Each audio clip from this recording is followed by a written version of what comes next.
Hello everyone, welcome to another episode of 10 for the Chairman. For those of you who haven't seen this before, this is where I answer 10 questions that have been put forward by the subscribers.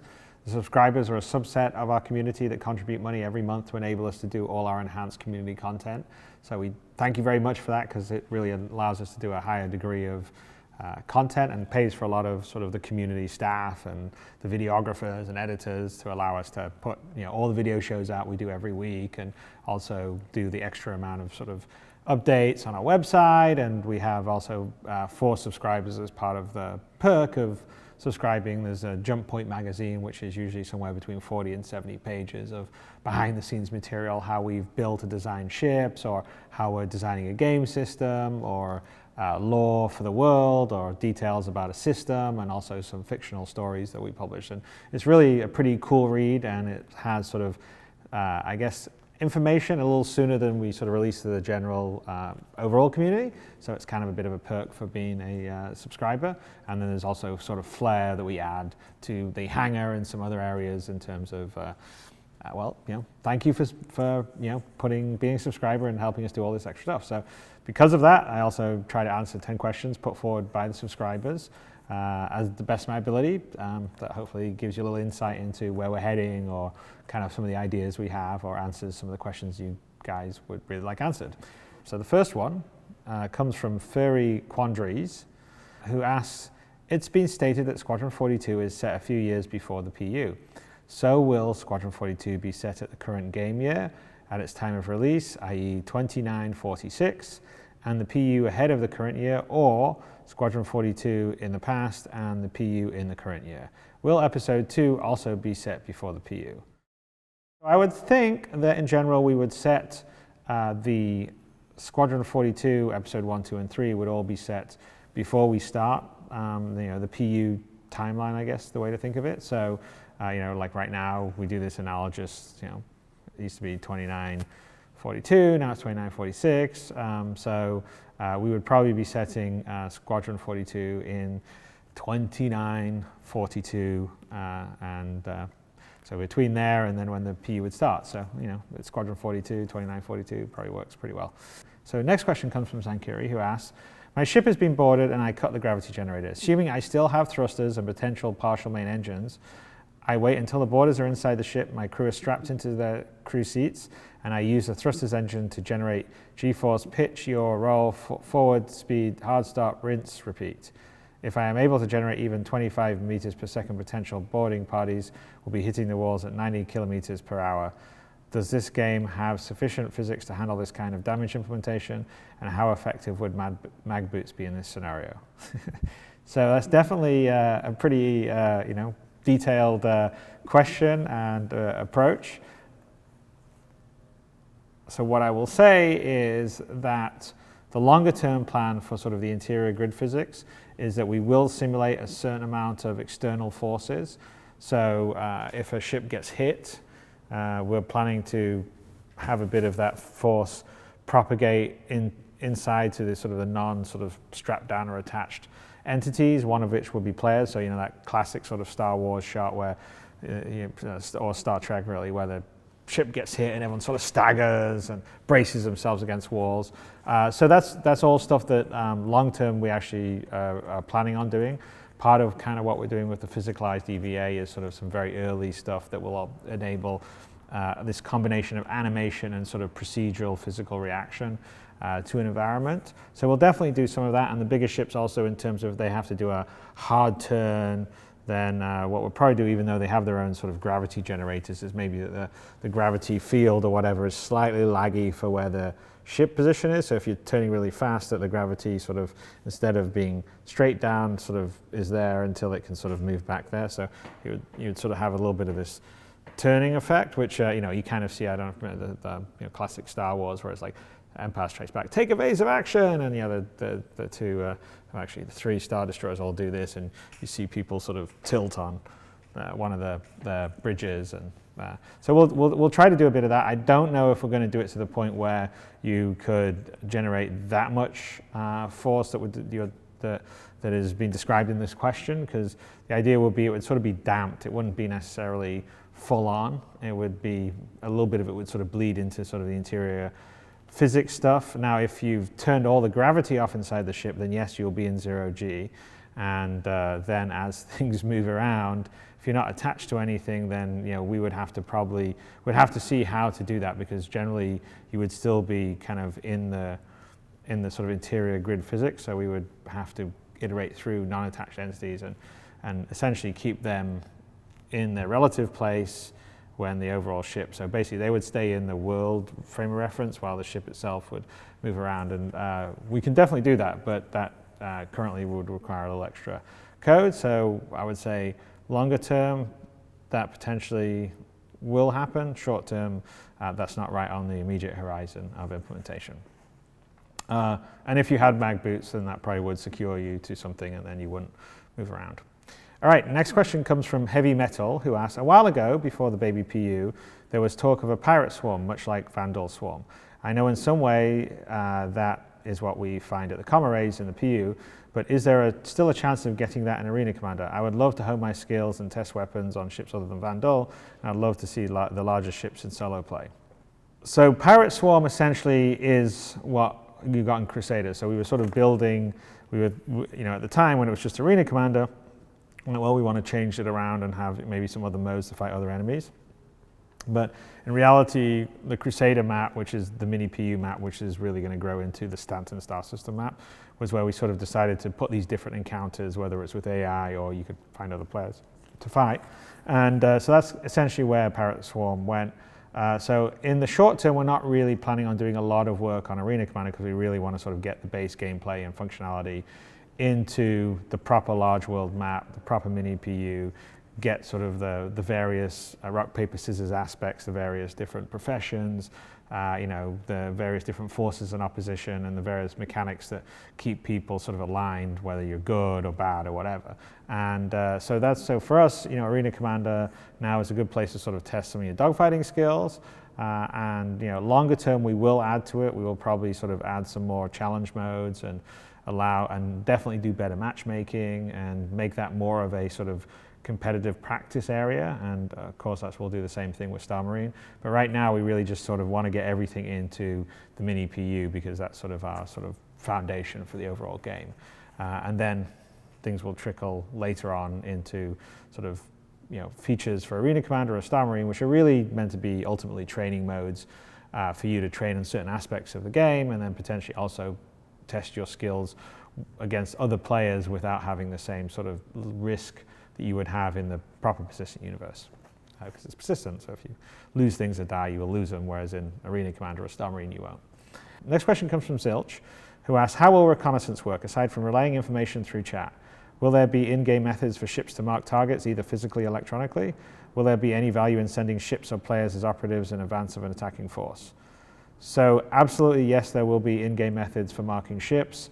I think I talked a long time ago and mentioned it quite a few times about sort of the person of interest, and really person of interest, point of interest kind of gameplay, where you would sort of tag a ship or tag an individual, and you would say, yes, I'm interested in them, and you could maybe say, yes, I'm marking this person for my friends to follow, or you're going to say, yes, meet me at this location and tag this location and beam it to your friends. So definitely having someone out there sort of being sort of the eyes and relaying information to other players cooperatively would be a big part of gameplay. And I think it will fall very much in line of what I think makes Star Citizen special, because I really sort of feel it's kind of cool watching all people streaming 2.1 to 2.2 and videos people have made, where you really some of the coolest stuff is people working with each other to do things, helping each other out, rescuing someone, working in unison to fly a bigger ship. And of course I mention this all the time, but those are things that are very high on our list to make sure all the full functionality is there for it, because we're still missing a bunch on the multi-crew functionality and the seats and all the rest of stuff, which is being worked on as I speak. But the cooperative nature of the gameplay is really important for us, and obviously reconnaissance and calling out targets and all that will be part of it. Next question comes from Dargenator, who asked, my question is about scripted non-hostile NPC encounters. In most games, these animations are done with no regard to player position or actions. But you said this will not be the case here. Can we expect NPCs to not just bump into us if we get in their way during a scripted animation? Will they use some other means to get around us along their path or make us get out of their way? Maybe based on their personality, i.e. try to squeeze past or ordering you to get the hell out of their way. That's definitely something that is big on the list. It's actually a kind of a core feature to Squadron 42, which will also be used in the Persistent Universe. But in general, what's going to happen is the encounters, characters moving around. It's not really going to be just some canned animation that plays. What will happen is AI will have all the different fragments and pieces of various things that the characters can do, and then it sort of systematically plays them based on situation, where you are with respect to the character. It can also adjust its look procedurally, or his or her look procedurally on the NPC side, and so if you get in the way, then they'll just sort of shift into locomotion to avoid you. There'll also be cooperative animations for people trying to squeeze past you. So we're really going to try to bring it a little more lifelike. I mean, I think Uncharted does I don't know if you looked at the videos for the new Uncharted 4, but Uncharted does a really good job of this on sort of NPC moving around and interactions. And we're definitely aiming to be there or better. Next question comes from Corin Avatan, who asked, in the recent 10 for the Chairman, there was mention of hacking a terminal to reduce wanted level. Given that in universe there is no faster than light communication, will there be instances where someone can commit a crime in one system, jump 3 systems away, and the local police will scan them but not realize they have a criminal until the next crime information update comes in via Herald or Reliant news van? Yes, absolutely, 100%, that is the design. So even though we recognize that players can talk to each other on TeamSpeak or Discord or in-channel chat, and that's basically instantaneous, so it would be fast and light if you're talking to your buddy in another system. And we can't block that because you can always just run an independent program. We will make sure that all the game systems themselves propagate properly in the game. So in terms of your wanted status in the game, or when you're transferring funds or transferring goods, they will all have to move to via locations, do different things as you would inside the sort of physical setup of our game. So yes, you could commit a crime, jump out of there, and that may not have reached the system you've got to just yet. At some point it will, because the information will travel through the UEE advocacy network, and you'll become wanted in that system. But you may be able to, sort of beat the information. But that's also one of the reasons why an info runner has a job, because on the less structured systems, so a more regulated police system has a lot of sort of communication satellites and information relays that are used to basically broadcast stuff around, and then send little drones through jump points to the other system, which then broadcast stuff around. But that's in the sort of the structured infrastructure of the core of the UEE systems. The border ones, you won't get that, or it'll only be in certain areas of Apache, and so things like info runners will be sort of the courier that comes and passes information. So that's also a good reason. Maybe you don't want a message to get somewhere. Maybe someone does. So there's cool gameplay that comes from that. And I think also I should mention that in 2.2, right now we already kind of have a little bit of this gameplay where you can sort of adjust your wanted level in Port Korea, and it adds a sort of goal to being at Port Korea, and also taking down or putting up the satellites basically enables whether there's coverage in that area. So whether you commit a criminal act or not, if the satellite's down, then you can do what you want. If it's up and you shoot someone that you shouldn't shoot, i.e. you shoot a lawful person that isn't wanted and doesn't have basically a bounty on them, then you become wanted too. So it's, that's the very beginning fundamentals of kind of the mechanic that we will sort of implement in the bigger system, which will have a lot more details and nuance to it. What we have right now in 2.2 is the first iteration, which I think is cool because it provides some structure to the gameplay, but obviously it's a crude first implementation. So for instance, we kick you when you're killed at level 5 to be your big penalty, but from the server. Now that is not a long-term plan at all. Long-term, what will happen is when you, depending on which side of the law you fall in, when you essentially get killed, say when you become an outlaw, you'll probably respawn in an outlaw-friendly area or planet or asteroid base or whatever. And at a certain wanted level, when you get killed, you basically got captured and you'll go to a prison basically, and then you'll have to get out of the prison by escaping or just serving your time or bribing someone to come out of it. So we'll make it more immersive and organic to the world, but short term we needed, because we don't have any way to pay people for money in 2.2, and we don't really have any sort of, there's no persistence, so we don't really have penalties. So we sort of use the penalty of either locking you in your room for a little bit or kicking you from the server, but that's very short term.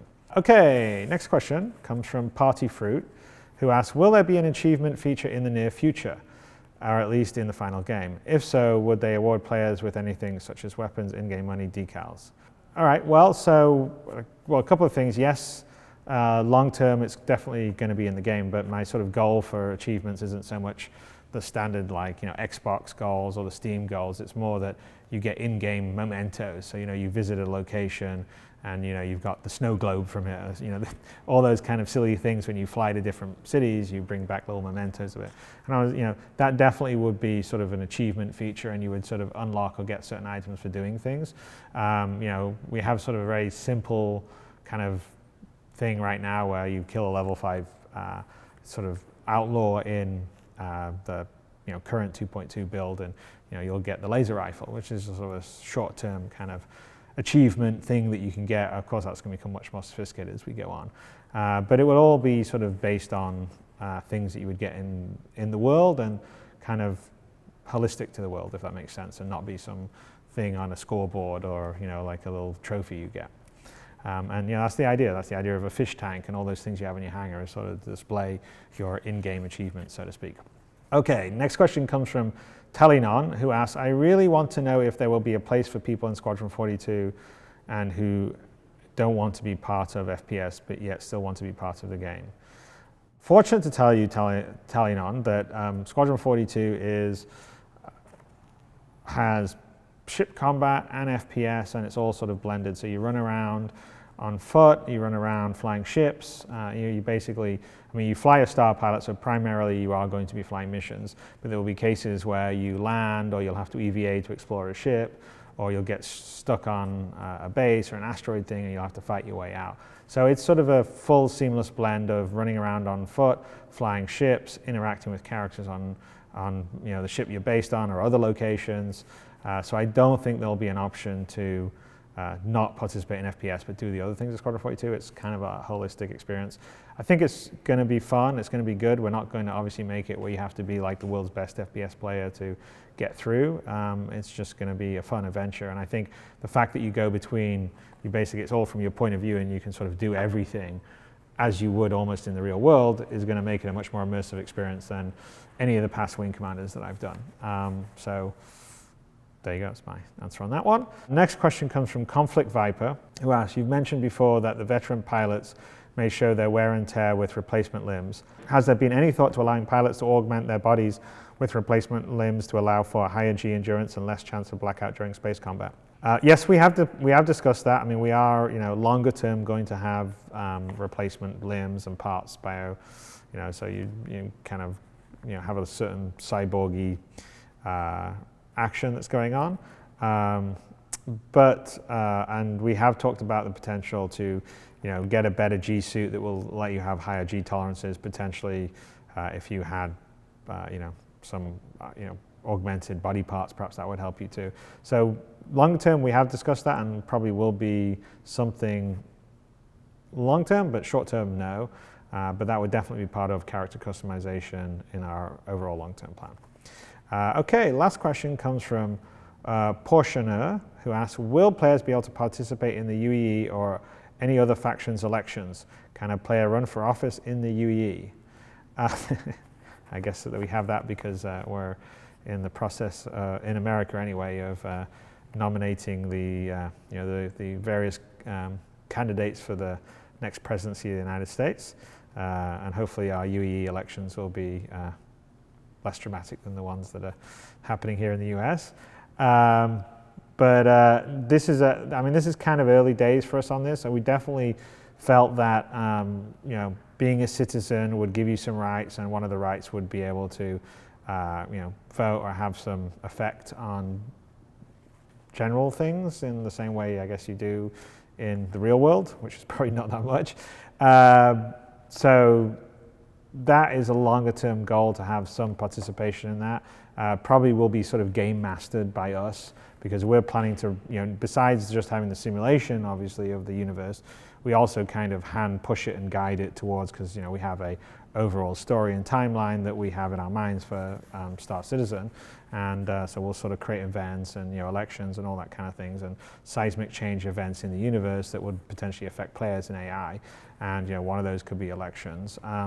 I don't think we'll, in the short term anyway, have a player run for the office in the United Empire of Earth, but again, long term, you never know. I'm kind of pretty big on player agency and participation. I think a lot of the fun that I see happening in the SC Alpha 2.1 and 2.2 is players doing basically doing stuff and creating content for other players, and we're pretty big on that. And that's our whole sort of mission and world system is built up to sort of react to what players and AI are doing, and based on that, it generates other missions. So it's sort of a feedback loop, and so getting players involved in other things is good. So longer term, potentially, I mean, you never know. I think they have a sort of a version of players, involved in EVE in terms of running things as well.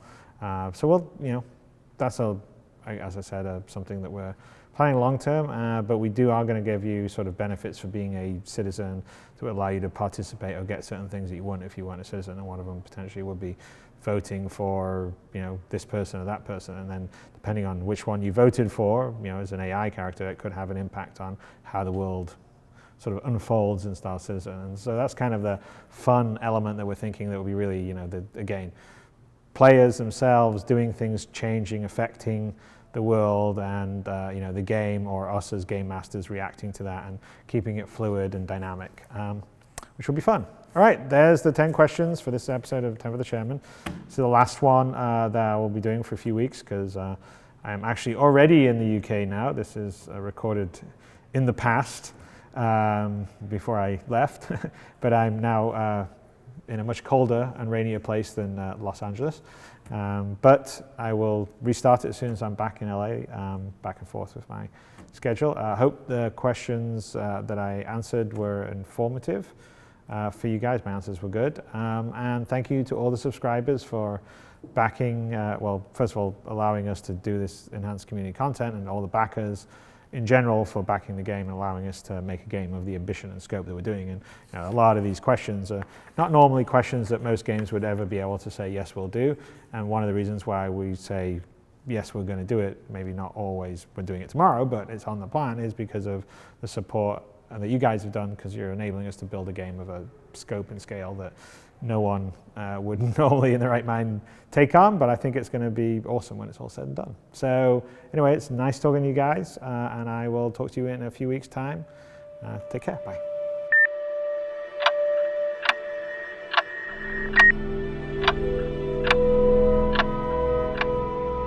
Hey guys, thanks for watching 10 for the Chairman. If you guys would like to see more episodes, go here. If you guys would like to subscribe to our YouTube channel and always keep up to date with all our video content, go here. And if you guys would like to watch episodes of Around the Verse, go here please. And I will see you in the verse.